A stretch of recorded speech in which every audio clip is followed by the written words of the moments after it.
Africa today very different from Africa from many years ago. Africa is a continent of rising. Who would have thought it, that Africa would change so much? You know, I remember in the early 2000s, economists turned a ship around that's been on this course for so long of its history. It was just not in the field of reference, in the frame of reference. But now, economists will write about the rising of Africa. And everybody talks about the lions of Africa, like they talked about the tigers of Asia, the young tiger. We realized the economy must be transformed. The economy was in the hands of a few people. Economists will write about the rising of Africa. Antitrust policies, things like that, to make the economy accessible to, to disadvantaged people from the past. Well, we're one of the biggest automobile manufacturers in Africa, but we also export to the rest of the world. Also, there's some of your companies that are starting to import from South Africa.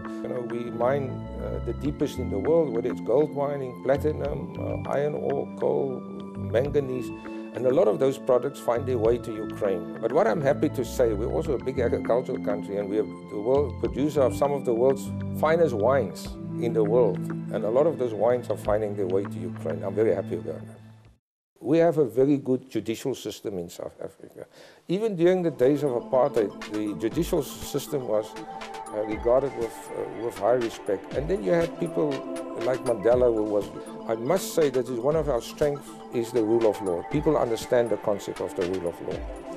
I think in South Africa that was, first of all, it was a gradual process where people, there was realization from the apartheid government, but it's a transformational process, and South Africa went through a transformational process of apartheid, which was 50. Like to have to see in society are all included in the constitution. But we were very fortunate to have President Mandela. Mandela understood the art of transformation.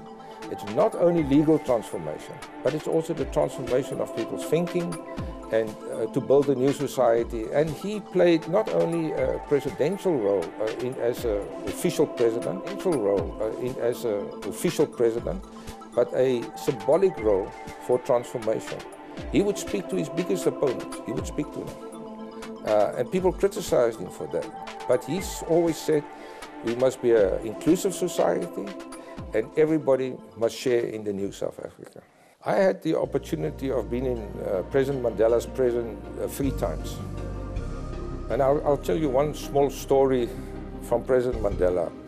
At one meeting, I was with a foreign minister from another country, and he was running late for his next appointment.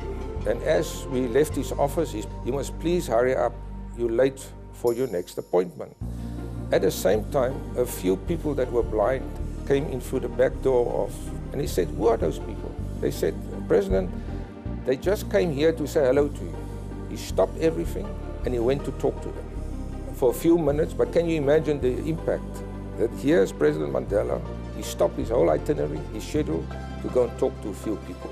People will talk about it. And that was Mandela. It was symbolic for him to speak to the richest people and to the poorest people. First of all, I think leadership is very important. It was not only Mandela. There were very good leaders that were on this with Mandela. Oliver Tambo, Walter Sisulu. We had many other people that wanted the new South Africa.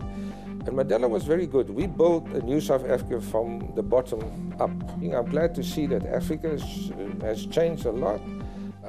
But at the same time, I'm very happy to be here in Ukraine when you're going through historical changes. I'm fortunate because my son said to me the other day, Dad, you live again, through so many big moments in history the last 40, 50 years. I served in Japan and I served in China before at the time of big transform the country, and it takes some time. Even now, after 20 years, member states from Central and Eastern Europe became part of the European Union in 2004. You read interesting books, and a lot of people have a big influence on you over your life.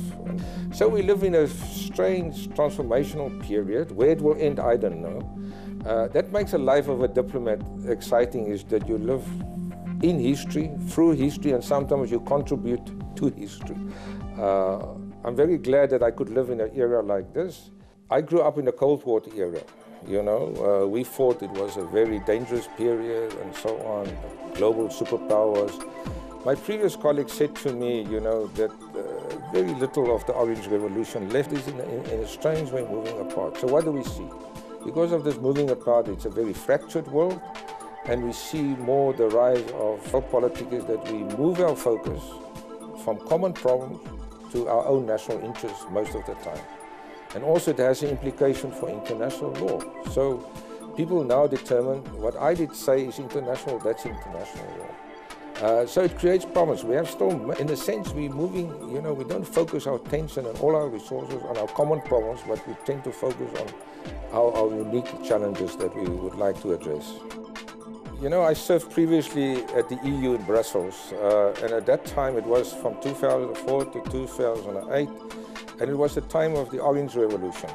The first time I encountered, colleagues said to me, you know, that very little of the Orange Revolution left in society, and when I came here in beginning of January 2014, it was a time when Maidan was building up again. But I had very little stereotypes actually about Ukraine. What I learned about Ukraine, it was from the old Soviet Union days, I'll be quite frank about it. And that was the breadbasket of the old Soviet Union, and it was very well endowed with technology and skilled people. Those were sort of my general perceptions about Ukraine. Maybe I've been fortunate to live through Maidan. You know, my apartment, I always said, was 100 meters from Maidan, so I had a first-hand view of Maidan. But one thing I can say today about Ukraine, I have great respect for the Ukrainian people, for the resilience of the Ukrainian people, economic hardships, and it doesn't mean there are not problems. But Ukraine is moving in the right direction, and you can see it generally the people, I think people are more optimistic, but there are challenges still that you have to deal with. You know, when I especially talk to people, you know, young people and so on, they're all very hopeful about Ukraine, about the future of Ukraine. For them, they want the modern Ukraine. If you go now, the media is very free, people talk about challenges, nothing is hidden anymore, and things are coming to the open, and that's a good sign. I think what is a good sign is your government is moving in the right direction. I have great respect for the Ukrainian people, for the resilience of the Ukrainian people.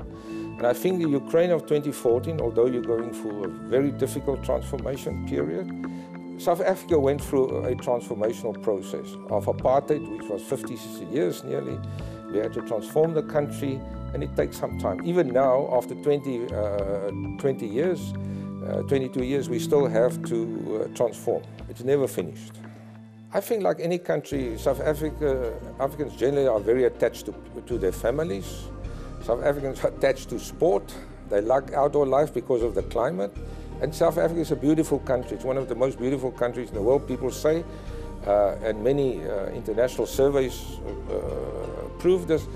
So South Africans like to travel in their own country. They like to go on holiday to the sea or to the bushveld where there are a lot of animals. So South Africans generally move around in South Africa. They can see the world in a sense in one country. There's a relationship with animals in South Africa, maybe because of our nature and things, so we love animals in general. South Africans generally love dogs. It's something that we like to take care of. Most people have dogs at their home. I don't know why we took them. Maybe my daughter was working at a shelter, and our hearts went soft when we saw the 3 dogs and we took them. But now that children are out of the house, we love them very much. South Africans love football.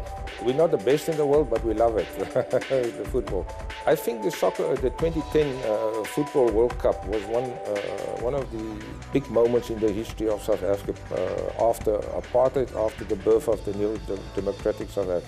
I think it united the nations, but it also provided of the opportunity of build world-class infrastructure. If you go to South Africa, you'll see some of the best roads, some of the best airports, some of the best stadiums in the world.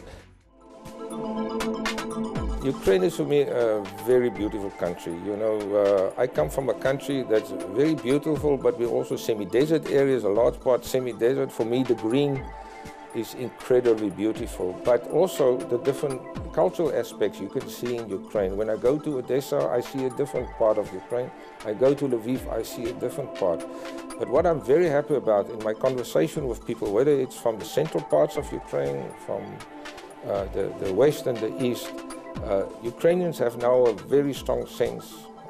You find there's commonality on the future of Ukraine. My wife and I walk kilometers in Ukraine. I walk from here to Baba Yar, for example. I walk to, along the river. My wife and I like to walk along the Dnipro River. It is just a beautiful city. And all my friends that come and visit me, whether it's from London or somewhere else, they're all amazed at what they see in Kiev.